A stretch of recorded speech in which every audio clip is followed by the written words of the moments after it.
السلام علیکم. الحمد للہ نحمده ونستعینه ونستغفره ونؤمن به ونعوذ باللہ من الشرور انفسنا ومن سیئات اعمالنا من يهد الله فلا مضل له ومن يضلل فلا هادي له ونشهد ان لا اله الا الله وحده لا شريك له ونشهد أن سيدنا ومولانا محمدا عبده ورسوله. فقد قال الله تبارك وتعالى في القرآن المجيد والفرقان الحميد. أعوذ بالله من الشيطان الرجيم. بسم الله الرحمن الرحيم. وقالت امرأة فرعون قرة عين لي ولك لا تقتله عسى أن ينفعنا أو نتخذه ولدا وهم لا يشعرون. صدق اللہ العظیم وبلغنا رسوله النبی الامین المکین الکریم لمن الشاہدین والشاکرین والحمد للہ رب العالمین. وعدہ توحید کے مت والوں، شمع رسالت کے پروانوں اور صفاجہ کے چاہنے والوں، مصطفیٰ جان رحمت صلی اللہ تعالی علیہ وسلم کے پیارے دیوانوں، آئیے آغاز گفتگو سے قبل ہم اور آپ مل کر انتہائی خلوص و محبت کے ساتھ غمت خضراء کی جانب لو لگا کر حضور آقا نامدار مدینے کے تاجدار ہم غریبوں کے غم گسار جناب رحمت مجتبی محمد مصطفیٰ علیہ تحیت و ثنا صلی اللہ تبارک و تعالی علیہ وسلم کی بارگاہ بے کس پناہ میں درود و سلام کا نذرانہ پیش کرے اور اللہم صلی علی سیدنا و مولانا محمد معادن الجود والکرم وآلہ و اصحابہ وبارک وسلم.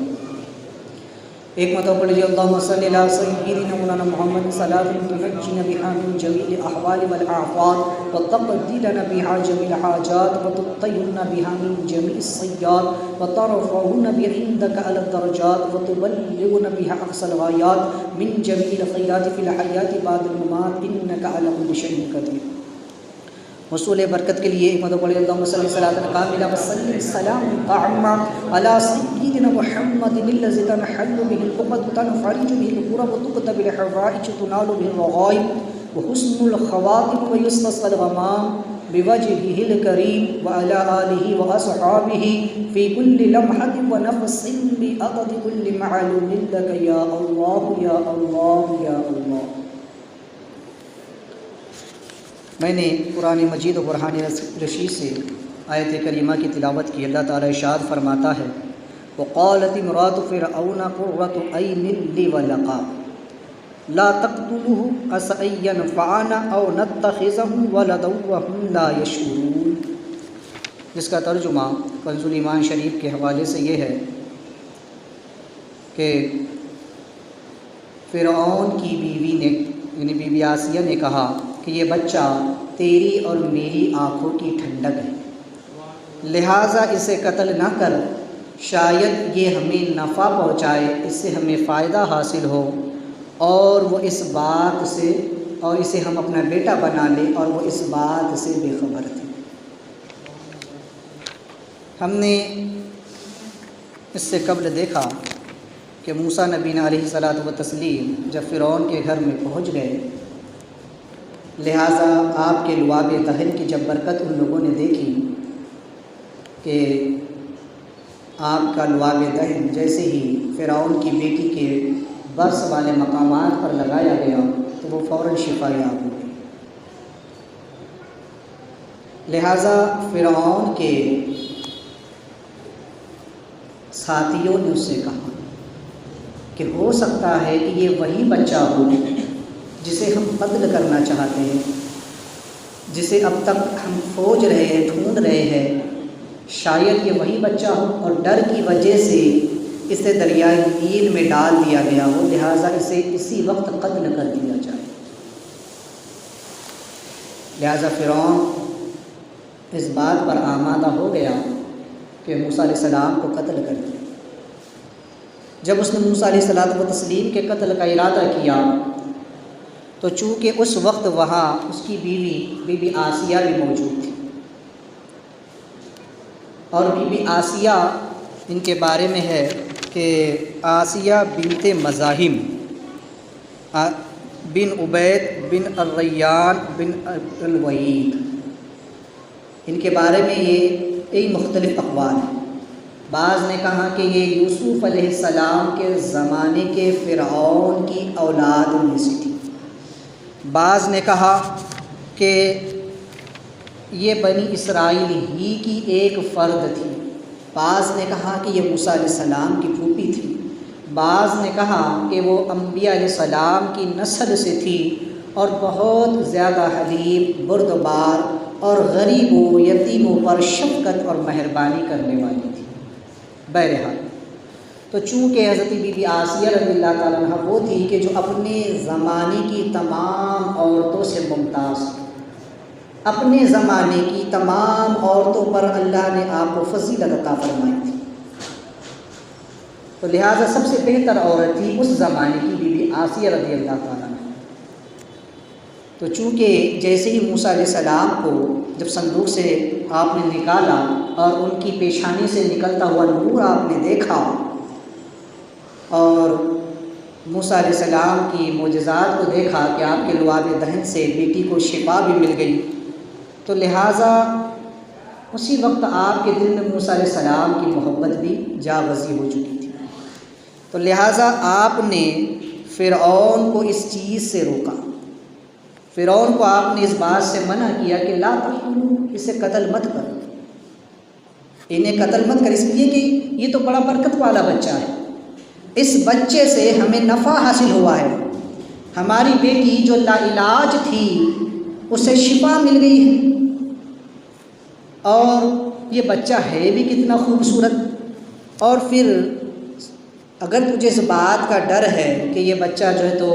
تیرے سلطنت کی بربادی کا سبب بنے گا تو تو اسے میرے حوالے کر دے، میں اس کی تربیت کروں گی، کیونکہ اولاً تو یہ بچہ یہاں کا لگتا ہی نہیں ہے، کیونکہ بنی اسرائیل کی عورتوں کو اپنے بچوں سے حد درجے کی محبت ہے، وہ اپنے بچوں سے بہت زیادہ پیار کرتی ہے، وہ اپنے بچے کو چھپا تو سکتی ہے لیکن اسے دریا میں ڈالنا نہیں جانتی، اسے دریا میں پھینکنا وہ نہیں جانتی، اور پھر یہ بچہ کچھ بڑا بھی لگتا ہے، اس لیے کہ تیرے کاہنوں نے جس بچے کی خبر دی ہے یہ تو اس سے کہیں بڑا لگتا ہے۔ چونکہ انبیاء علیہ السلام کے بارے میں جیسا کہ یہ بھی ہے کہ انبیاء علیہ السلام کے معاملات عام انسانوں سے جدا ہوتے ہیں، جیسے میں نے ابراہیم علیہ السلام کے قصے بتا دیا کہ حضرت ابراہیم علیہ السلام دن میں اتنے بڑھ جاتے تھے جتنا بچہ ہفتے میں بڑھتا ہے، ہفتے میں اتنا جتنا مہینے میں بڑھ جاتا ہے۔ تو موسیٰ علیہ السلام چونکہ ایک روایت کے مطابق 3 مہینے کے بعد جو ہے تو آپ کو ملے تھے، یہاں پہنچے تھے، تو لہٰذا بی بی آسیہ نے اس طرف بھی قیاس کرتے ہوئے کہا کہ یہ بچہ لگتا ہے کہ تیرے کاہنوں کی خبر دینے سے پہلے کا ہے، ممکن ہے کہ یہ وہ نہیں ہو جو انہوں نے کہا کہ وہ ستارہ طلوع ہو گیا، یہ وہ نہیں بچہ نہیں ہے۔ اور یہ کہ کوئی ماں کبھی یہ گوارہ نہیں کر سکتی کہ اپنے بچے کو جیتا جاگتا جو ہے تو وہ دریا میں ڈال دے، لہٰذا ہو سکتا ہے کہ یہ بچہ کسی دوسرے ملک کا ہو اور اس دریا سے بہتا ہوا یہاں تک کہ آ گیا ہو، تیرے لیے جو بچہ خطرے کا سبب ہے وہ اسی ملک کا ہے اور بنی اسرائیل کا ہے، اور یہ دریا تو دور سے بہتا ہوا آتا ہے، لہٰذا ممکن ہے کہ یہ بچہ کہیں اور سے بہہ کر آ رہا ہو۔ لہٰذا آپ نے جب یہ تمام دلائل فرعون کے سامنے رکھے تو فرعون نے آپ کی بات کو قبول کر لیا اور آپ کے قتل سے ارادے سے وہ باز آ گیا۔ بی بی آسیہ رضی اللہ تعالی عنہا نے حضرت موسیٰ علیہ السلام کو قتل سے بچانے کے لیے اتنے دلائل وہاں پر رکھ دیے، ایک نبی کی جان بچانے کے لیے، ایک نبی کی جان بچانے کے لیے بی بی آسیہ نے اتنے دلائل رکھے اور فرعون کو اس بات پر راضی کر لیا کہ وہ آپ کو قتل نہ کرے۔ انبیاء علیہ السلام کی حفاظت کرنا، ان کی جان، مال، عزت و آبرو کی حفاظت کرنا یہ ہمیشہ سے اہل ایمان کا طریقہ ہے۔ آقا کریم صلی اللہ تبارک و تعالی علیہ وسلم جب ہجرت کی رات سرکار نکلے تو سیدنا صدیق اکبر رضی اللہ تعالیٰ عنہ آپ کے ساتھ تھے۔ راستے میں کبھی صدیق اکبر حضور کے آگے چلتے، کبھی حضور کے پیچھے چلتے، کبھی حضور کے دائیں چلتے، کبھی حضور کے بائیں چلتے۔ تو پورے راستے یہی کیفیت رہی۔ سرکار علیہ السلام نے پوچھا کہ ابو بکر کیا بات ہے کہ کبھی تم میرے آگے چلتے ہو، کبھی میرے پیچھے چلتے ہو، کبھی میرے دائیں چلتے ہو، کبھی میرے بائیں چلتے ہو؟ تو سیدنا صدیق اکبر نے جو جواب دیا تھا وہ جواب یہ تھا کہ آپ نے کہا کہ یا رسول علیہ السلام، جب میرے دل میں یہ خیال آتا ہے کہ دشمن آپ پر سامنے سے حملہ کر دے گا تو میں آپ کے آگے آ جاتا ہوں تاکہ اس کا وار پہلے میرے سینے پر ہو۔ یا رسول اللہ، جب میرے دل میں یہ خیال آتا ہے کہ کہیں دشمن پیچھے سے حملہ نہ کر دے تو میں آپ کے پیچھے ہو جاتا ہوں تاکہ اگر وار کرے تو میری پشت پر پہلا وار ہو۔ جب میرے دل میں یہ خیال آتا ہے کہ دشمن آپ پر دائیں سے حملہ کرے گا تو میں ادھر کو ہو جاتا ہوں۔ جب خیال آتا ہے بائیں سے حملہ کرے گا تو میں اس طرف کو ہو جاتا ہوں۔ میں ہر طرف سے آپ کی حفاظت کرنا چاہتا ہوں۔ نبی کی حفاظت کا طریقہ کیا ہوتا ہے؟ نبی سے محبت کیا ہوتی ہے؟ نبی کی جان بچانا صحابہ اکرام سے سیکھو کہ سرکار علیہ السلام جب کسی جنگ میں تشریف لے جاتے تو صحابہ اکرام سارے کے سارے جنگ کے لیے نہیں چلے جاتے، بلکہ ایک گروہ صحابہ کا وہ ہوتا جو حضور علیہ السلام کو گھیر کر کھڑا ہو جاتا، حضور کو اپنے بیچ میں لے لیتے تاکہ کوئی دشمن حضور پر حملہ نہ کر سکے۔ پہلے حملہ ہو تو ہم پر ہو، ہماری جانیں حضور پر قربان ہو جائے۔ تو انبیاء علیہ السلام کی جانوں پر اپنی جانوں کو قربان کر دینا، ان کے قدموں پر اپنے آپ کو نثار کر دینا، یہ ہمیشہ سے اہل ایمان کا طرز امتیاز رہا۔ کسی نے کہا حضرت علی سے کہ علی تم تو بہت بہادر ہو کہ تم نے خیبر کا دروازہ تنہا اکھاڑ پھینکا۔ حضرت علی رضی اللہ عنہ فرماتے ہیں کہ مجھ سے زیادہ بہادر بھی کوئی ہے؟ کہاں کون؟ کہا وہ صدیق اکبر ہے، اس لیے کہ ہجرت کی رات وہ تنہا حضور کی حفاظت کرتے رہے ہیں۔ ان سے بڑا بہادر کون ہوگا جنہوں نے تنہا حضور کی حفاظت کی؟ سیدنا حضرت علی کرمۃ الوجہ الکریم رضی اللہ عنہ کی شجاعت اور آپ کی بہادری اپنی جگہ یقیناً مسلم ہے کہ اللہ نے آپ کے بازو میں وہ قوت عطا فرمائی تھی۔ لیکن صدیق اکبر رضی اللہ عنہ کی شان بھی دیکھیں کہ انبیاء علیہ الصلوۃ والتسلیم کی جان بچانے کے لیے اپنی جان کو داؤ پر لگا دینا یہ صحابہ کا ہمیشہ سے معمول رہا۔ یہی صدیق اکبر ہے کہ غار ثور میں جب آپ پہنچے تو آپ نے دیکھا کہ ہر جگہ سوراخ ہے۔ آپ کے دل میں خیال آیا کہ کہیں ایسا نہ ہو کہ اس سوراخ سے کوئی موذی جانور نکل آئے، کوئی سانپ بچھو نکل آئے اور اس نے حضور کو ڈس لیا، حضور کو تکلیف پہنچی تو کہیں ایسا نہ ہو۔ تو آپ نے اپنا لباس پھاڑا اور اپنے لباس کے پھاڑ کر اس کی جو ہے تو جگہ جگہ کے تمام سوراخوں کو بند کر دیا، اور جب ایک سوراخ باقی رہ گیا تو اس پر اپنی ایڑی رکھ کر کے آپ نے حضور کو اندر آنے کی دعوت دی، اور جب اسی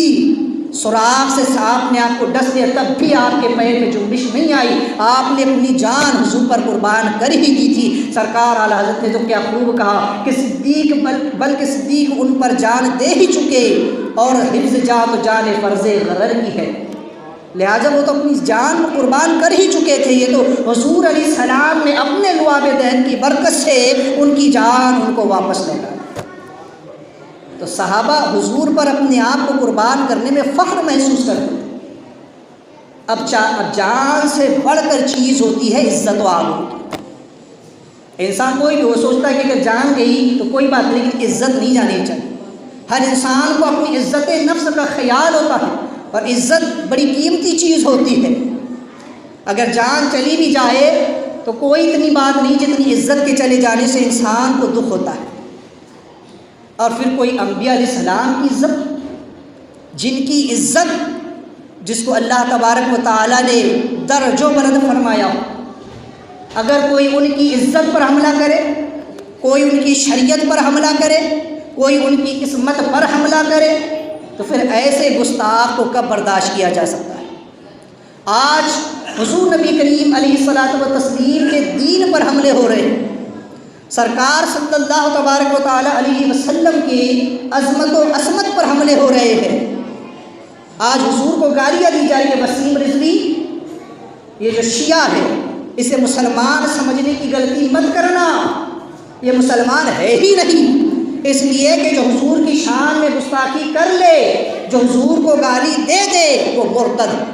اور مرتد واجب القتل ہے، اور مفسرین یہاں تک فرماتے ہیں کہ مرتد سور سے زیادہ بدتر ہے۔ تو آج چاہے وہ وسیم رضوی ہو یا نرسمہ سنگھ ہو یا اور جو بھی ہو، چاہے وہ غیر مسلم کوئی ہو، جو بھی حضور علیہ الصلوۃ والتسلیم کی عظمت سے کھیل رہا ہے، حضور کو گالیاں دے رہا ہے، آقا کریم صلی اللہ علیہ وسلم کے دین اسلام پر انگلیاں اٹھا رہا ہے، تو آج ایسے لوگوں کے خلاف اگر کوئی کھڑا ہے تو وہ صرف اہل سنت والجماعت۔ یہ ہمیشہ سے میں نے کہا کہ اہل ایمان کا طریقہ رہا ہے، یہ ہمیشہ سے اہل ایمان ہی کا درجہ امتیاز رہا ہے کہ انبیاء علیہ السلام کی جان مال عزت و آبرو پر اپنی جان مال عزت و آبرو کو قربان کر دینا، ورنہ فرعون، نمرود، حامان، قارون اور کفار و مشرکین، ابو جہل، ابو لہب کی طرح ہر کوئی تو یہی چاہتا ہے کہ نبیوں کو قتل کر دیا جائے، نبیوں کو معاذ اللہ ذلیل و رسوا کیا جائے، نبیوں کے لیے عرصہ حیات کو تنگ کر دیا جائے۔ آقا کریم صلی اللہ علیہ وسلم پر کفار مشرکین نے کیا کم ظلم و ستم اٹھائے، کہ مکہ میں سرکار صلی اللہ علیہ وسلم کو کم ستایا گیا، کہ طائف کی وادی میں آقا کریم صلی اللہ علیہ وسلم پر کفار و مشرکین نے پتھر نہ برسائے۔ تو انبیاء کو تکلیف دینا، انبیاء کو ذلیل و رسوا کرنے کی ناکام کوشش کرنا، انبیاء کو گالیاں دینا، اولیاء کرام کو برا بھلا کہنا، یہ ہمیشہ سے کافروں کا شیوا رہا، کافروں کا طریقہ رہا ہے۔ یہ اہل سنت والجماعت کو صدقہ ملا اہل ایمان کا، اہل سنت والجماعت کو صدقہ ملا بی بی آسیہ کا، اہل سنت والجماعت کے علماء کو صدقہ ملا صحابہ کرام کا، کہ جب بھی انبیاء اولیاء کی عظمت پر حملے ہوتے ہیں یہ لوگ فوراً کھڑے ہو جاتے ہیں۔ آج دیکھ لو کتنے مکاتب فکر کے علماء آج موجود ہیں، آج کتنے مسلک وجود میں آ چکے، لیکن کوئی بھی اس وسیم رضوی کے خلاف بولنے کو تیار نہیں، کوئی مسلک کا عالم ان فتنوں کے خلاف کھڑے رہنے کو تیار نہیں ہے، کوئی ان کی قوم اتنی بے غیرت ہے کہ یہ بھی جو ہے تو باہر نکلنے کے لیے تیار نہیں ہے، کیونکہ جن کے دل پہلے ہی مردہ ہو چکے ہو، جن کے اکابر پہلے ہی گستاخیاں کر چکے ہو، اور جو ایسوں کو اپنا پیشوا مانتے ہو، جو قوم پہلے یہ گستاخانہ قوم قرار پا چکی ہو، وہ کب نبی کی عظمت کے لیے کھڑی ہوں گی؟ ہمیشہ سے اہل سنت والجماعت ہی اس کے لیے منتخب ہوئے ہیں اور یہی اس فریضے کو انجام دیتے آ رہے۔ تاریخ اٹھا کر دیکھو، اب تک جتنے شہداء ملیں گے سب اہل سنت میں، زیادہ دور نہ جائے، ماضی قریب میں دیکھ لے پاکستان کی سرزمین پر غازی ممتاز قادری، یہ بھی اہل سنت جماعت سے، غازی علیم الدین شہید، یہ بھی اہل سنت جماعت سے تھے۔ ہندوستان میں دیکھ لیں علامہ فضل حق خیرآبادی، یہ بھی اہل سنت جماعت سے۔ اگر ان کی فہرست گنائی شروع کی جائے تو ایک طویل فہرست تو آپ کو ملے گی، جنہوں نے صرف اس لیے کہ حضور کے گستاخوں کو قتل کیا ہے، آقا کریم صلی اللہ علیہ وسلم کی عظمت پر حملے ہوئے تو انہوں نے اپنی جانوں کو قربان کر دیا۔ یہ آپ کو اہل سنت جماعت ہی کیا ملے گا۔ تو بہرحال بی بی آسیہ رضی اللہ تعالی عنہا نے اس وقت فرعون کے سامنے یہ بات رکھی، یہ ساری تجاویز رکھی، دلائل رکھے۔ آج بھی جس طریقے سے گستاخ فرقے آقا کریم صلی اللہ علیہ وسلم پر حملے کرتے ہیں اور حضور کے خلاف اعتراضات کیے جاتے ہیں، تو اہل سنت والجماعت کے علماء ہی ہیں کہ جو ان کا منہ توڑ جواب دیتے ہیں، دلائل قائم کرتے ہیں اور دلائل کے ذریعے سے ان کے منہ کو بند کر دیتے ہیں۔ تو لہٰذا بی بی آسیہ نے اس وقت یہ کہا کہ یہ بچہ تیری اور میری آنکھوں کی ٹھنڈک بنے گا۔ لہٰذا حدیث پاک میں کہ جیسے بی بی آسیہ نے اپنے لیے قرۃ العین کہا تھا کہ یہ میری آنکھوں کی ٹھنڈک بنے گا، قرۃ العین لی، یہ میری آنکھوں کی ٹھنڈک بنے گا، واللقا، اور تیرے لیے بھی، تو یا فرعون کو الگ کر دیا، واللقا کہہ۔ تو حدیث پاک میں ہے کہ جس طریقے سے بی بی آسیہ نے اپنے لیے قرۃ العین لی کہا تھا کہ یہ میری آنکھوں کی ٹھنڈک ہے، ایسے ہی اگر وہ فرعون کے لیے بھی کہتی تو فرعون بھی نفع پاتا، فرعون بھی ایمان کی دولت پاتا، لیکن بی بی آسیہ نے اپنے لیے کہا تھا وہ قرۃ العین لی، کہ یہ میری آنکھوں کی ٹھنڈک ہے، واللقا، اور تیری بھی۔ اس کو شمار تو کیا لیکن علیحدہ کر کے، حروف عطف واللقا بعد میں اس کو لایا۔ تو لہٰذا حدیث پاک فرمایا جیسے اپنے لیے کہا تھا اگر ویسے ہی فرعون کے لیے بھی کہتی تو فرعون کو بھی اللہ تعالیٰ کی ایمان کی دولت سے نوازا۔ انبیاء اکرام علیہ السلام کس قدر نفع بخش ہوتے ہیں، انبیاء علیہ السلام کی زیارت کتنی نفع بخش ہوتی ہے کہ بی بی آسیہ نے حضرت موسیٰ علیہ السلام کو اپنی آنکھوں کی ٹھنڈک کہا کہ یہ میری آنکھوں کی ٹھنڈک ہے، تو اللہ تعالیٰ نے ایمان کی دولت ان کو عطا فرمائی۔ انبیاء علیہ السلام سے نفع کی امید رکھنا یہ اہل ایمان کا عقیدہ ہے۔ بی بی آسیہ نے کہا کہ یہ میری آنکھوں کی ٹھنڈک ہے، تو اللہ تعالیٰ نے ایمان کی حلاوت عطا فرما دی، ایمان کی چاشنی عطا فرما دی، ایمان جیسی دولت آپ کو اللہ تعالیٰ نے عطا فرما دی، اور فرعون اس سے محروم رہا۔ اسی لیے آقا کریم صلی اللہ تعالی علیہ وسلم کا جب نام مبارک محمد صلی اللہ تعالی وسلم سنا جائے تو علماء اکرام فرماتے ہیں کہ جو اس نام کو سن کر کے اپنے انگوٹھوں کو چوم کر اپنی آنکھوں پر رکھ کر کہے گا قرۃ عینی بیک یا رسول اللہ، اے اللہ کے رسول آپ میری آنکھوں کی ٹھنڈک ہے، اللہ تعالیٰ اس کو کبھی آنکھوں کے درد میں مبتلا نہیں فرمائے گا، اللہ اس کی آنکھوں میں پہلے سے زیادہ بینائی عطا فرما دے۔ تو غرض کے مفسرین نے اس پر تو بہت ساری کتابیں اور بہت کچھ دلائل بھی بیان کیے۔ تو بتانے کا مقصد یہ کہ انبیاء علیہ السلام کے ناموں میں بھی اتنی برکت ہوتی ہے کہ یہ عمل جو ہے انگوٹھا چومنے کا، یہ سیدنا صدیق اکبر رضی اللہ تعالیٰ کی سنت ہے۔ سب سے پہلے تو آدم علیہ السلام نے جب حضور السلام کے نور مبارک کو اپنے انگوٹھوں میں دیکھا تو اسے چوم کر اپنی آنکھوں سے لگا لیا۔ سیدنا صدیق اکبر نے اذان میں جب حضور کا نام سنا تو اپنے انگوٹھوں کو چوم کر اپنی آنکھوں سے لگا لیا، کہ رسول اللہ آپ میری آنکھوں کی ٹھنڈک۔ تو انبیاء علیہ السلام کو اپنی آنکھوں کی ٹھنڈک قرار دینا، انبیاء علیہ السلام کے ناموں سے برکت حاصل کرنا، انبیاء علیہ السلام کے فیوز و برکات اور ان کے نورانی و عرفانی چہروں سے اپنی آنکھوں کو روشن کرنا، یہ ہمیشہ سے اہل ایمان کا طریقہ رہا ہے۔ اور فرعون جیسے بدبخت کافر اس کا ہمیشہ سے انکار کرتے چلے آئے، اس سے کوئی فائدہ نہیں ہوتا، اس سے کوئی نفع نہیں ملتا ہے۔ تو بہرحال بی بی آسیہ نے کہا کہ لا تقتلوا، ان کو قتل مت کر، کہ عسى ان ينفعنا، شاید ہمیں اس سے نفع پہنچے، کیونکہ ایک معجزہ تو دیکھ ہی چکے تھے کہ آپ کے لعاب دہن سے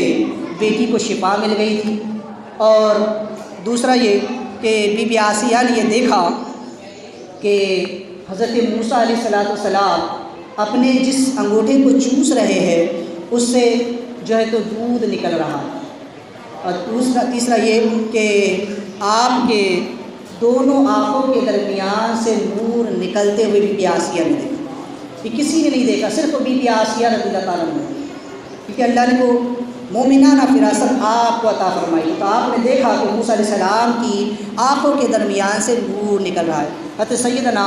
قتادہ رضی اللہ تعالیٰ نے فرماتے، صحابی رسول فرماتے ہیں کہ اللہ تبارک و تعالیٰ نے حضرت موسیٰ علیہ السلام کی آنکھوں میں ایسی ملاحت رکھی تھی، ایسی خوبصورتی اور ایسی روشنی اللہ نے رکھی تھی کہ جو بھی آپ کو دیکھتا وہ آپ سے محبت کرنے لگتا۔ تو غرض کہ موسیٰ علیہ السلام کی آنکھوں میں اللہ تبارک و تعالیٰ نے ایسی نورانیت رکھی، جو بھی دیکھتا آپ سے فوراً محبت کرنے لگ جاتا۔ تو لہٰذا صاحب تفسیر البیان فرماتے ہیں اس مقام پر کہ بعض مشائخ نے فرمایا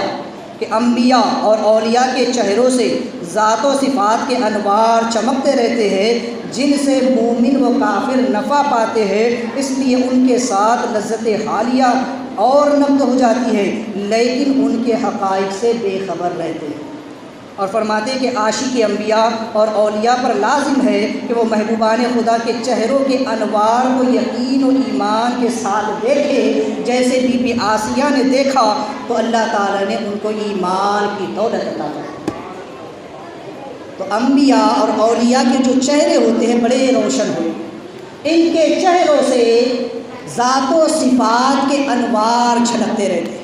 رب تبارک و تعالیٰ کی صفات کے انوار ان کی ذات سے چھلکتے ہیں، ان کے چہرے سے روشن اور منور ہوتے ہیں کہ جو ان کو دیکھتا ہے اسے خدا یاد آ جاتا ہے،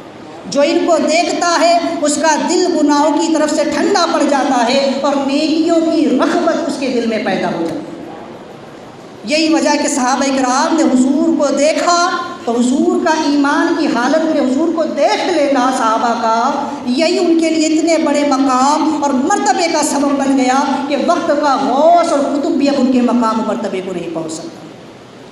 تو نبیوں کے چہرے کو دیکھنا، اولیاء کے چہروں کو دیکھنا یہ بھی ایک قسم کی عبادت ہے، کیونکہ ان کے چہروں میں خدا کے جلوے نظر آتے ہیں، ان کے چہروں میں خدا کے جلوے نظر آتے ہیں۔ یہ اپنے چہروں سے ایسی تبلیغ کرتے ہیں کہ جو دیکھ لیتا ہے وہ بھی کلمہ پڑھ کے مسلمان ہو جاتا ہے۔ سرکار صلی اللہ علیہ وسلم کی خود کئی معجزات ہے کہ سرکار اسلام کے چہرے کو دیکھ کر، کبھی سرکار کی آواز کو سن کر کئی لوگ جو ہے تو مسلمان۔ تاریخ میں ایسے کئی آپ کو بزرگ مل جائے، اور ماضی قریب میں اگر آپ دیکھیں تو حضور سے سرکار اعلیٰ حضرت کے بڑے صاحبزادے حضور حجت الاسلام علامہ حامد رضا خاں فاضل بریلوی علیہ رحمۃ الرحمٰن کی شان یہ تھی کہ ان کے بارے میں لکھا گیا کہ آپ اتنے خوبصورت تھے اور اتنے حسین و جمیل اور ایسے با رونق چہرے والے تھے، ایسے عبادت گزار تقویٰ شیار تھے کہ آپ جس راستے سے گزر جاتے اگر کافر بھی ہوتا تو دیکھ کر کھڑا ہو جاتا اور کلمہ پڑھ کے مسلمان ہو۔ ماضی قریب میں حضور تاج الشریعہ کی ذات ہمارے سامنے تھی کہ تاج الشریعہ کو اللہ تبارک و تعالیٰ نے وہ نورانیت عطا فرمائی کہ جس نے بھی تاج الشریعہ کو دیکھا وہ دیکھتا ہی رہ گیا۔ وہ نور اللہ نے تاج الشریعہ کو عطا فرمایا۔ ایسے ہی شریعت کا تاج آپ کو نہیں بنایا، آپ کے تقوی اور پرہیزگاری کا یہ عالم تھا کہ اللہ اکبر، اس کی مثال اس زمانے میں ملنا مشکل ہے۔ تو آپ کے چہرے کو دیکھ کر کتنے کافی مسلمان ہوئے، اور فی زمانہ اس وقت اگر کوئی ذات ہے تو میں بلا مبالغہ اپنی تحقیق کی بنا پر کہہ رہا ہوں کہ وہ سرکار جیلانی میاں کی ذات، حضور سید القادری جیلانی میاں کی ذات کو آپ فی زمانہ دیکھ لے۔ آج بھی آئے دن آپ سنتے ہوں گے کہ کتنے کافر آپ کو دیکھ کر آپ کے ہاتھ پر کلمہ پڑھ کے مسلمان ہو جاتے ہیں، کتنے وہابی اپنی بدعقیدگی سے تائب ہو کر اہل سنت والجماعت میں داخل ہو جاتے ہیں۔ اللہ نے ایسی خوبصورتی اور ایسی نورانیت عطا فرمائی ہے اور ایسا روشن چہرہ آپ کو عطا فرمایا ہے کہ جو دیکھتا ہے دیکھتا ہی رہ جاتا ہے۔ میں مبالغے کے طور پہ نہیں کہہ رہا ہوں، میرا اپنا ذاتی تجربہ ہے۔ میں سید صاحب کے ساتھ سفر و حضر میں بھی رہا ہوں، میں حضرت کے ساتھ کئی دوروں پر بھی رہا ہوں، میں نے خود دیکھا ہے حضرت کے تقوی کا عالم کیا ہے، حضرت کی عبادت کا عالم کیا ہے، حضرت کی شریعت پر پابندی کا عالم کیا ہے، کہ اللہ تبارک و تعالیٰ نے آج کے دور میں آپ کو مینار حق بنا کر رکھا ہے۔ آج لوگ ایسے ہی آپ کی طرف نہیں جھک رہے، آج پورا جوان طبقہ آپ کی طرف ہے، آج لوگ ہر طرف آپ کے دیوانے ہیں، کس لیے؟ کیونکہ شریعت پر آپ کی استقامت بھی ویسی۔ آج اللہ آپ کی ذات سے وہ کام لے رہا ہے، ایک چلتی پھرتی تبلیغ ہے۔ اگر حضرت تقریر نہ بھی کرتے تھے تو تقریر کا سلسلہ حضرت نے ابھی شروع فرمایا ہے، ورنہ اس سے پہلے بھی حضرت جب تقریر نہ کرتے تب بھی حضرت کی ذات وہ ذات تھی کہ جو دیکھتا وہ کلمہ پڑھ کر مسلمان ہوتا تھا۔ یہ تو حضرت نے ابھی شروع فرمایا، تو آج حضرت کے فیضان سے کتنے لوگ فیضیاب ہو رہے ہیں۔ اور صرف یہی نہیں، ایسا نہیں کہ صرف علاقۂ خاندیش، پورا ہندوستان ہی نہیں بلکہ دیگر ممالک میں بھی جو ہے تو حضرت کی چاہ بہت کچھ ہے۔ بہرحال تو یہ اولیاء اللہ کو اللہ تعالیٰ وہ نور عطا فرماتا ہے، ان کے چہروں سے صفات و ذات و صفات کے انوار چھلکتے رہتے ہیں۔ ان کے چہروں کو دیکھنا عبادت ہے، ان کی بارگاہ میں بیٹھنا، علماء فرماتے ہیں کہ کسی پیر کامل کی بارگاہ میں بیٹھنا، کسی صوفی کی بارگاہ میں بیٹھنا، کسی ولی کامل کی، مرشد کامل کی بارگاہ میں بیٹھنا 100 سال کی نفل عبادت سے بہتر ہے۔ انسان 100 سال تک بھی نفل عبادت کرتا رہے تب بھی اس مقام اور مرتبے کو نہیں پہنچ سکتا جو ان اولیاء کی بارگاہ میں صرف وہ چند لمحے بیٹھ کر کے پار کر لیں۔ میں نے کہا نا صحابہ اکرام کی مثال ہمارے سامنے ہے، کیا کیا؟ آپ تاریخ پڑھ کر دیکھیں، کئی صحابہ آپ کو ایسے ملیں گے کہ جن کے نام عمل میں ایک وقت کی نماز بھی نہیں ہے۔ ایک صحابی رسول ابھی ایمان نہیں لائے، حضور کی بارگاہ میں آئے اور وہ جو ہے تو گھوڑے کے اوپر، اپنی اونٹ کے اوپر ہی بیٹھے ہوئے تھے، اور وہیں سے حضور سے ہم کلام ہوئے، سرکار نیچے کھڑے ہوئے، سرکار کے ساتھ ان کے صحابہ بھی ہیں۔ انہوں نے جو ہے تو کہا کہ یا رسول اللہ اگر میں آپ پر ایمان لاؤں تو کیا اللہ تعالیٰ مجھے بخش دے گا؟ حضور نے فرمایا ہاں بے شک۔ انہوں نے اسی وقت اونٹ پر بیٹھے بیٹھے کلمہ پڑھا لا الہ الا اللہ محمد رسول اللہ، اور مسلمان ہوئے۔ اور اس جلدی میں کہ میں نے حضور کا کلمہ پڑھ لیا ہے، میں حضور کا غلام ہو گیا ہوں تو چل کر ان کے قدموں کو چوم لوں، اس جلدی میں جب وہ اونٹ سے اترنے لگے تو ان کا پیر اونٹ کی رکاب میں الجھ گیا اور وہ زمین پر گر پڑے اور ان کی گردن کی ہڈی ٹوٹ کر وہیں پر انتقال کر گئے۔ لہٰذا مفسرین فرماتے ہیں کہ ان کے نامہ اعمال میں ایک وقت کا سجدہ بھی نہیں ہے، ایک نماز بھی نہیں ہے، ایک روزہ بھی نہیں ہے، صرف انہوں نے حضور کا کلمہ پڑھا، مسلمان کی حالت میں حضور کو ایک نظر دیکھ لیا۔ اب سب وقت کا غوث اور قطب اور تمام ولی مل کر بھی ان صحابی کے مقام کو نہیں پہنچ سکتے۔ تو سمجھ لے کہ یہ تقویٰ اور یہ عبادت اور یہ ریاضتیں جو ہے یہ تو درجات کو بلند کرنے کے لیے ہے۔ اصل تو انسان کو جو ملتا ہے یہ اپنے پیر سے فیض ملتا ہے۔ جو ہوتا ہے یہ اولیاء اللہ ہوتے ہیں جن کے وسیلوں سے سب کچھ ملتا ہے۔ تو بہرحال یہ ہے کہ ان اللہ والوں کی زیارت کیا کریں۔ اگر یہ حیات میں ہو تو ان کے چہروں کو دیکھے، اور یہ ممات میں ہو تو ان کے مزاروں پر جائے، اس لیے کہ علماء فرماتے ہیں کہ جو فیض مرید کو اپنے پیر سے اس کی حیات میں ملتا تھا، وہی فیض اس کو اپنے پیر کی وفات کے بعد اس کے مزار سے ملتا ہے۔ جیسے امت اولیاء کرام سے حیات میں فیض پاتی ہے، ایسے ہی بعد وفات ان کے مزار سے فیض پاتی ہے۔ اس کی دلیل سرکار فرماتے ہیں کہ من زار تربتی وجبت لہو شفاعتی، جس نے میری قبر کی زیارت کی گویا اس نے میری ہی زیارت کی۔ یعنی جیسے حیات میں دیکھا ممات میں دیکھا، جیسے مجھ سے فیض ظاہر میں پایا ویسے ہی فیض مجھ سے باطن میں پایا۔ تو اولیاء کرام چونکہ ان کے نائب ہوتے ہیں تو ان سے بھی فیض بعد وفات بھی ملتا ہے، ان کی قبروں سے فیض ملتا ہے، ان کے مزاروں سے فیض ملتا رہتا ہے۔ بہرحال حضرت سیدنا ابن عباس رضی اللہ عنہ صحابی رسول یہ فرماتے ہیں کہ اگر فرعون بدبخت بھی بی بی آسیہ کی طرح فعانہ کہتا تو اللہ تعالیٰ اسے بھی نفع سے نوازتا، لیکن ازلی بدبخت نے اپنی بدبختی سے ایسا کہنے سے انکار کر دیا۔ ابھی کون کہہ رہے ہیں؟ یہ صحابی رسول کہہ رہے ہیں۔ حضرت ابن عباس رضی اللہ تعالیٰ عنہ فرما رہے ہیں، صحابی رسول کہہ رہے ہیں کہ اگر جس طریقے سے بی بی آسیہ نے کہا تھا کہ فعانہ کہ اس بچے سے ہمیں نفع پہنچے گا، تو اگر فرعون بھی ایسے ہی کہتا اور فرعون بھی موسیٰ علیہ السلام سے نفع پانے کا عقیدہ رکھ لیتا تو پھر اللہ اسے بھی نفع دیتا، اسے بھی ایمان کی دولت دیتا، لیکن فرعون نے انکار کر دیا۔ فرعون نے اس بات سے منہ موڑ لیا کہ اس بچے سے مجھے نفع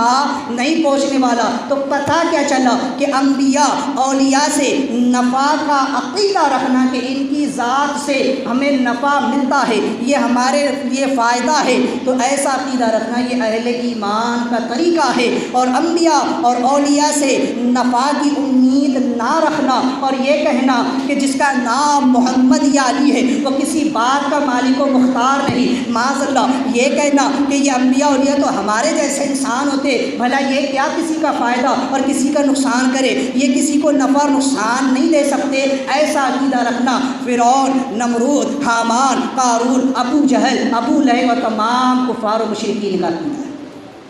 اب جو لوگ ایسا سمجھتے ہیں وہ سمجھ لے وہ کس کے عقیدے پر ہے۔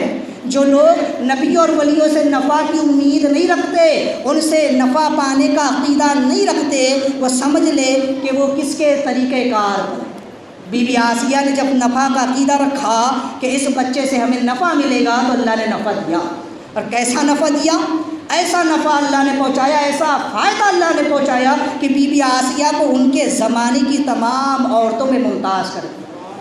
زمانے کی تمام، ان کے زمانے کی تمام عورتوں پر آپ کو فضیلت دے دی، اس زمانے کی تمام عورتوں کی سردار آپ کو بنا دیا۔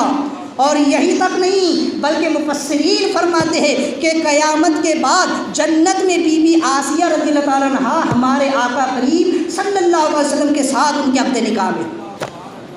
حضور کی زوجہ بن کر رہے گی جنت میں، حضور کے جو تو قرب میں رہے گی، حضور کے پاس رہے گی۔ تو الحمدللہ جو لوگ انبیاء علیہ السلام سے نفع کی امید رکھتے ہیں وہ ایسے ہی فیض پاتے ہیں، انہیں دنیا میں بھی نفع ملتا ہے اور آخرت میں بھی ان کو نفع ملے گا، کہ دنیا میں بھی اللہ ان کو ہر مصیبت اور بلاؤں سے بچا لیتا ہے، اور بعد وفات جو ہے تو ان کی قبر بھی جو ہے تو پیر کی دستگیری ہوتی ہے، حشر میں بھی حضور ان کی امداد کریں گے، اور جنت میں بھی اللہ ایسوں کو جس سے دنیا میں محبت ہوگی ان کے قریب رکھے گا۔ حدیث پاک ہے، سرکار فرماتے ہیں جو دنیا میں جس سے محبت کرتا ہے وہ آخرت میں جنت میں بھی اسی کے ساتھ ہوگا۔ لہٰذا اگر دنیا میں انبیاء اولیاء سے محبت کروں گے تو قیامت میں انہی کے ساتھ اٹھاؤ جاؤں گے، انہی کے ساتھ حشر و نشر ہوگا اور انہی کے ساتھ جنت میں داخل کر دیے جاؤں گے۔ انبیاء علیہ الصلوۃ والتسلیم سے محبت کا عقیدہ یہ اہل ایمان، اور ان سے نفع کا عقیدہ یہ اہل ایمان کا ہمیشہ سے رہا ہے۔ بہرحال جب موسیٰ علیہ الصلوۃ والسلام، ایک روایت میں یہ ہے کہ آپ کا نام موسیٰ آپ کی والدہ نے ہی رکھا، اور ایک روایت میں یہ ہے کہ آپ کا نام موسیٰ بی بی آسیہ نے رکھا، وہ ایسے کہ ان کی لغت میں جو ہے تو چونکہ موسیٰ علیہ السلام کو صندوق میں ڈال کر کے دریائے نیل میں ڈالا گیا تھا اور وہ ایک درخت کے کنارے آپ کو جو ہے تو پانی میں ملے تھے، لہٰذا اس وقت ان لوگوں کی لغت میں جو ہے تو منہ پانی کو کہا جاتا تھا اور شجر کو جو ہے تو شاہ کہا جاتا تھا، لہٰذا وہ موشا تھا، لیکن کثرت استعمال کی بنا پر وہ موسیٰ ہو گیا۔ تو بہرحال آپ کا نام موسیٰ تجویز کیا گیا۔ تو بہرحال حضرت موسیٰ نبینا علیہ الصلاۃ والتسلیم کا یہ واقعہ قرآن میں جگہ جگہ بیان ہے۔ کیوں؟ اس لیے کہ صاحب تفسیر روح البیان فرماتے ہیں کہ آپ کا جو واقعہ ہے وہ قلب و نفس کے احوال سے بہت زیادہ ملتا ہے۔ آپ فرماتے ہیں کہ بحر الحقائق میں ہے کہ چونکہ قرآن ہادی اور رشد و ہدایت کا مرکز اور تصفیہ قلب اور توجہ الی اللہ و تزکیہ نفس اور نفس کو خواہشات سے روکنا اس کا اصل موضوع ہے، لہٰذا فرعون اور موسیٰ علیہ السلام کے قصہ کا احوال جو ہے قلب و نفس کے بہت مناسب ہے، چونکہ قرآن کا جو منشا ہے وہ یہ ہے کہ انسان کو برائی سے نکال کر کے اچھائی کی طرف لائے، اسے گمراہی سے نکال کر ہدایت کی طرف لائے، اسے اندھیرے سے نکال کر روشنی کی نور کی طرف لائے، اسے ایک خدائے وحدہ لا شریک کی دربار میں لا کر کے کھڑا کرے، انسان کے ظاہر اور اس کے باطن کو سنوارے، اس کے نفس کو بھی اور اس کے قلب کو بھی سنوارے، تزکیہ نفس بھی ہو اور تصفیہ قلب بھی ہو۔ تو لہٰذا یہ قرآن کا اصل منشا ہے۔ تو فرماتے ہیں صاحب رسول بیان کہ اس اعتبار سے موسیٰ علیہ السلام کا قصہ اس میں بارہا بیان ہوا۔ کیوں؟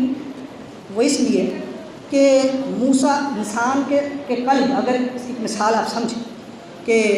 انسان کا جو قلب ہے، جو دل ہے، اس کو موسیٰ علیہ السلام کی طرح تصور کریں، اور موسیٰ علیہ السلام کا جو عصا تھا، آپ سنیں گے آگے وہ ذکر بھی آئے گا عصے کا کہ اللہ تعالیٰ نے آپ کا جو عصا تھا اس عصے کو اللہ نے ایسی طاقت عطا فرمائی کہ جب آپ اس عصے کو ڈال دیتے تو وہ لہراتا ہوا اژدھا بن جایا کرتا تھا، تو جس کے ذریعے سے آپ نے جو تو فرعونیوں پر جو تو غالب آئے تھے، وہ آپ واقعہ پورا تفصیل سے سنیں گے کہ جب آپ نے اس عصے کو جادوگروں کے سامنے ڈالا تھا تو ان کے تمام سانپوں کو اس اژدھے نے نگل لیا اور وہ سب کے سب اسی وقت سجدے میں گر پڑے اور موسیٰ علیہ السلام پر ایمان لے آئے۔ تو فرماتے ہیں کہ انسان کا جو قلب ہے وہ موسیٰ علیہ السلام کی طرح ہے، اور ذکر الہی اس کا عصا ہے، اور جو نفس ہے انسان کا نفس امارہ وہ فرعون کی طرح ہے، اور انسان کے بدن کے جو اعضاء ہے، جو حصے ہیں الگ الگ، تو ان سب کو یہ نفس بہکاتا رہتا ہے۔ یہ نفس امارہ جو ہے ہر ایک کو ورگلاتا ہے، جیسے فرعون نے اپنی پوری سلطنت کو گمراہ کر رکھا تھا، اپنی پوری سلطنت سے اپنے لیے سجدے کرواتا تھا،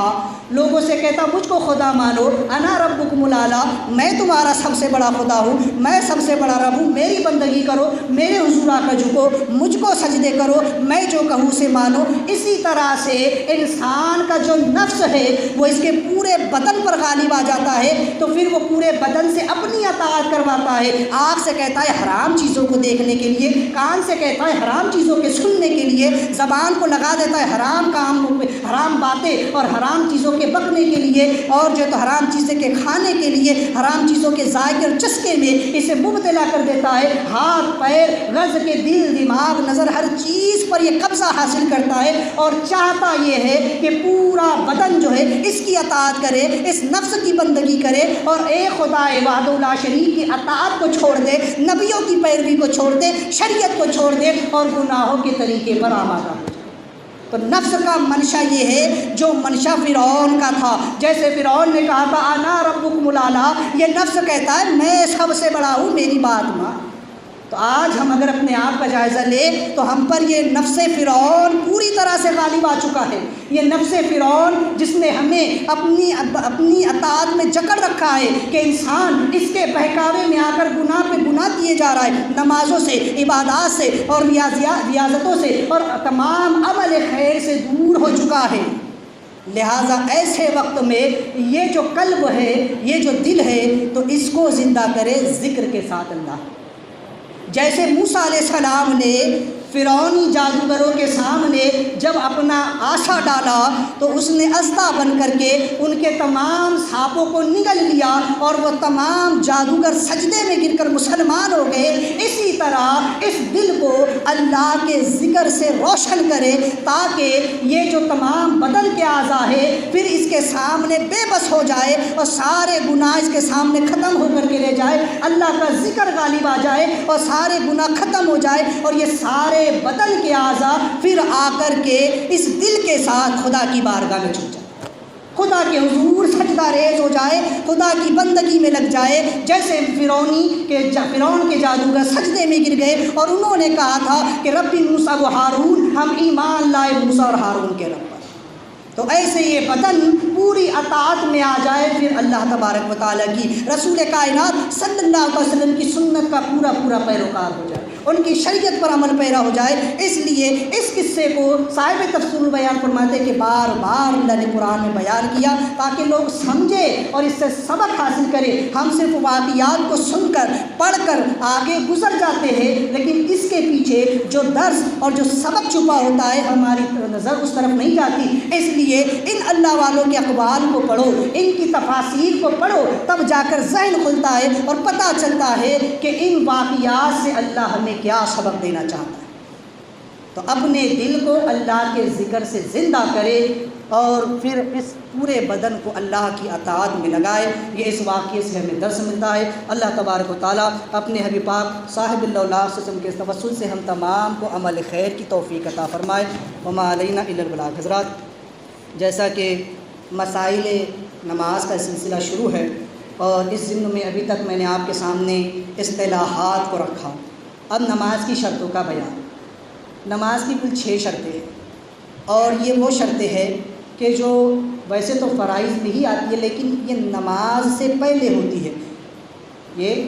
ان شرطوں کا نماز سے پہلے ہونا لازم و ضروری ہے۔ اگر ایک شرط بھی چھوٹ گئی تو پھر نماز قائم نہیں ہو سکتی، یہ سب خارجی ہے، نماز کے باہر ہے۔ پہلی شرط ہے طہارت، دوسری ستر عورت، تیسری استقبال قبلہ، چوتھی وقت، پانچویں نیت اور چھٹی تکبیر تحریمہ۔ پہلی جو شرط ہے طہارت، اس سے متعلق چند باتیں آپ سماعت کر لیں۔ طہارت کسے کہتے ہیں؟ طہارت کا معنی ہوتا ہے پاکیزگی حاصل کرنا، پاکی حاصل کرنا۔ کس چیز سے؟ پہلے آپ یہاں شرعی باتوں کو سمجھیں۔ نمازی کا بدن حدث اکبر سے پاک ہو، یعنی جنابت اور حیض وغیرہ سے پاک۔ حدث اکبر یعنی کہ اگر کسی شخص پر غسل فرض ہو چکا ہے، چاہے وہ جنابت کا ہو یا پھر عورت ہے تو حیض و نفاس کا ہو، تو اس سے وہ پہلے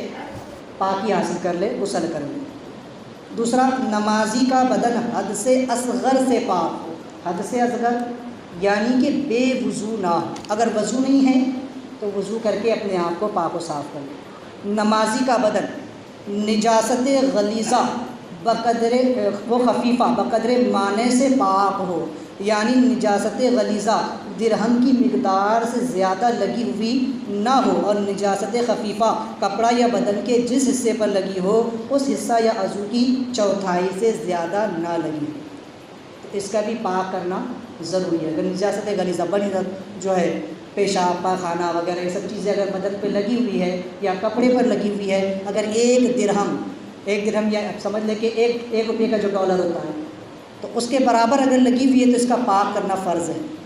اگر اس سے کم ہے تو واجب، اس سے کم ہے تو سنت۔ اور اگر کپڑے پر لگی ہوئی ہے تو اس کے احکام جدا ہے۔ کپڑے پر بدن کے جس حصے پر لگی، اگر آستین پر لگی ہے نجاست تو پھر اس کے چوتھائی حصے کو دیکھا جائے، یعنی آستین کے برابر کے 4 حصے کریں، اور اگر اس کا جو ہے تو چوتھائی حصہ جو ہے تو اس پر اگر نجاست لگی ہوئی ہے تو پھر اس کا پاک کرنا فرض ہو جاتا ہے۔ اسی طرح نمازی کے کپڑے نجاست غلیظہ و خفیفہ سے بقدر معنی پاک ہو، اور جس جگہ پر نماز پڑھتا ہو وہ جگہ بھی پاک۔ لہٰذا نمازی کے بدن کا، اس کے کپڑوں کا اور جس جگہ نماز پڑھتا ہے اس جگہ کا پاک ہونا ضروری ہے۔ یہ ہوگی ایک ظاہر کی بات، ظاہر کی بات، اور شریعت ظاہر کو دیکھتی ہے، لیکن جیسے بھی ہم نے بات کی باتیں تو باطن میں انسان کا بھی پاک ہونا بہت ضروری ہے۔ ظاہر میں اگر بدن پر نجاست لگی ہے تو آپ اس کو پانی سے دھو کر صاف کر سکتے ہیں، لیکن اگر باطن میں نجاست لگی ہے تو وہ اس پانی سے نہیں دھل سکتے۔ اگر دل گناہوں میں مبتلا ہے، اگر دل بدعقیدگی یا بدعملی میں مبتلا ہے، اگر انسان کے افکار و نظریات، اس کی فکر، اس کی سوچ، اس کی سمجھ، ان میں جو ہے تو برائیاں پنپ رہی ہے، تو جب تک یہ ان چیزوں کو پاک نہیں کرے گا حقیقتاً یہ رب کے حضور حاضر ہونے کے لائق ہی نہیں۔ صرف ظاہر کو دھو لینا، پاک کر کے خدا کی بارگاہ میں آ جانا، یہ تو شریعت کا تقاضا تھا، آپ نے پورا کر دیا،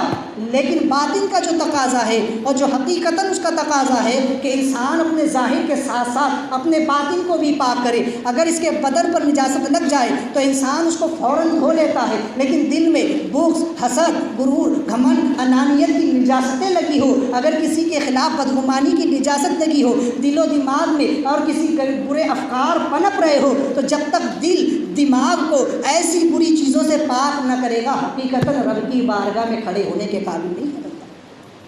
تو استغفار کے پانی سے